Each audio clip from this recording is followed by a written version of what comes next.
Ang pag-ibig, hindi magaspang ang pag-uugali, hindi makasarili, hindi magagalitin, hindi mapagtanim sa kapwa. Ang pag-ibig, hindi niya kinatutuwa ang gawaing masama, ngunit kinakagalak niya ang katotohanan. Ang pag-ibig, mapagpatawad, mapagtiwala, puno ng pag-asa at mapagtiis hanggang wakas. Muli, palakpakan po natin ang salita ng Diyos. Life is wonderfully beautiful.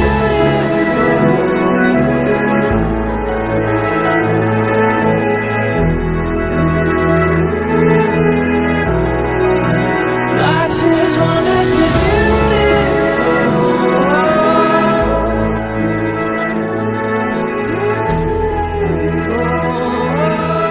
This gift to share my life with, and for welcoming me into your family with open arms.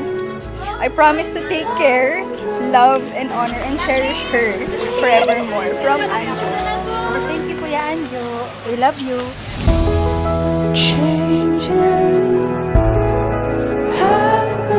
Alam mo, na nakikita.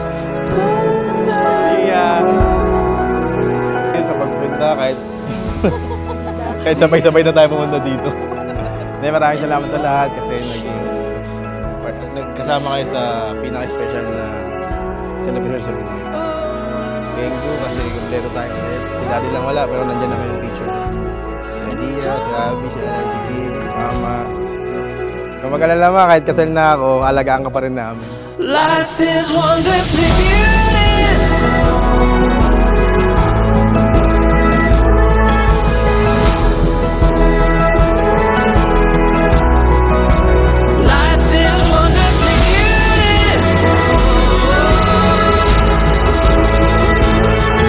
I vow to always make you coffee, kahit tanghaling tapat or bago matulog. To always watch a movie with you, kahit lagi ako nakakatulog. I-rewind na lang natin sa part na naabutan ko, which is 1 hour. To always wake you up with the most annoying questions sa umaga, gaya ng, kung bulate ba ako, mamahalin mo pa rin ba ako? And I promise to always see you with the same eyes and the same heart that I see you with at this exact moment. I love you.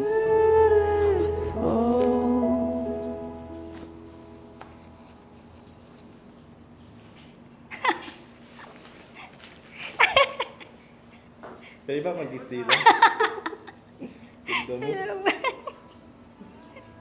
Namiss kita kahit. Tagal dun na. Kaya nga. Love you. Alam ko si Joby na. Gusto ko palit kami ng gown. Bye, buddy.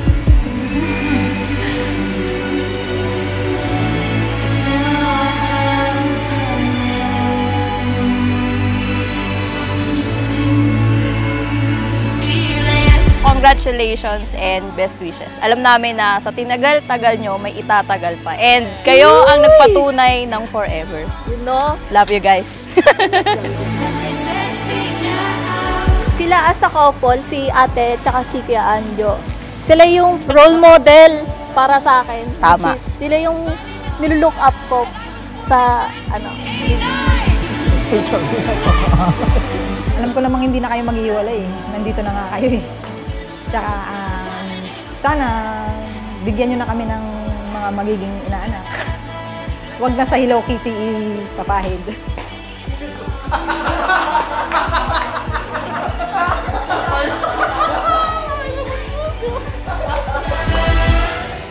It's been a long time coming.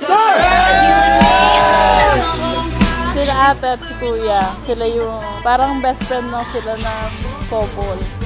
Pero good sila. Good job.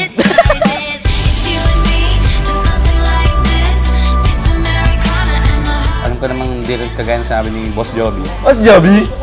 Sanay na sanay ka tumira. Hindi na sila iwalay kasi nakikita ko yan eh. Halos everyday pagka basta lagi ko kasama sa camping yan. Talagang hindi na sila talaga mag-break. And yun lang, sana naiyak ako eh. With you.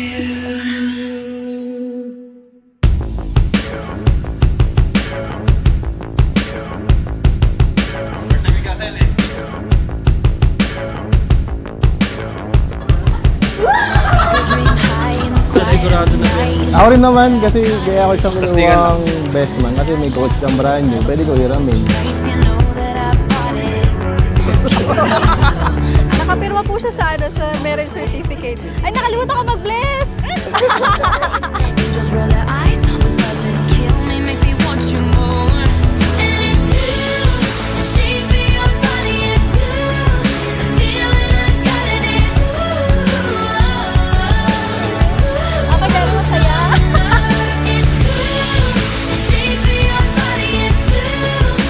Give it up for Mr. and Mrs. Anjo and Reggie Constantino!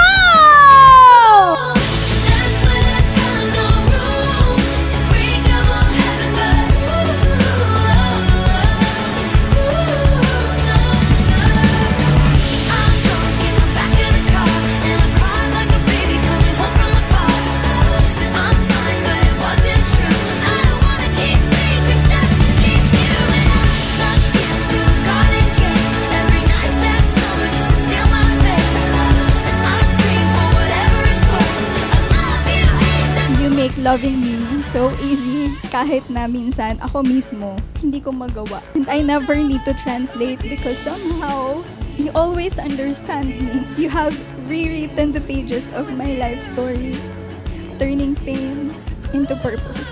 God really knew that my heart needed you. I promise to spend the rest of my life proving that your love was the greatest gift I have ever received. Reg, eto na. Ito na yung araw na hinihintay natin. 1 year in the making. 12 years tayo. 12 years in the making pala. Tapos 1 year natin itong plinahin. At eto na. Ito na talaga. Totoo na. Mamaya, asawa na kita. I love when you said, gusto kong ibigay ang buhay na gusto mo at gagawin ko ang kahit ano. I thought, ang buhay na gusto ko ay yung kasama ka habang buhay. All I am, reaching out to you. I can't be Itong wedding na to, actually pangarap ko to eh. Kaso nga lang parang that time, parang imposible kasi parang masyadong pang-artista, pang-celebrity, masyadong mag-arap. So hindi ko ma-imagine na matitikman na yung ganitong wedding. Parang wala sa hinagap ko na magkakaroon ako ng ganito kagandang wedding. Nung nag-start kami talagang as in, hindi ko ma-imagine yung sarili ko na ikakasal ako ng ganito, na ganito yung itsura ko ngayon, ganyan. Artista na ako ngayon, charay. Love, ito na. Yung ino-overthink lang natin 2 months ago or actually a year ago, tapos ito na talaga. Sobrang bilis lang, kaya gusto ko lang sanang i-enjoy mo rin yung araw with your family at syempre din sa family ko. At syempre, malalaman na nila yung secret natin. Mas makakapag-start na tayo ng mas masaya. Mas makakapag-focus na tayo sa buhay mag-asawa. Gusto ko lang magpasalamat at hinayaan mo ako mahalin ka, magtiwala sa akin sa dami nating pinagdaan ng pagsubok. Ngayon ikakasal na tayo, pinapangako na walang magbabago. Ikaw pa din ang laging tama. Hiniling ko kasi kay Lord, tamang babae bigay sa akin. Yun nga, laging tama naman yung binigay. Bait ni Lord. Marami pa akong gustong sabihin, kaso nagta-tiger look ka na eh. Ito na lang. To my wife, Reggie Manel Constantino, lagi mong tatandaan, mahal kita, at kampi tayo habang buhay.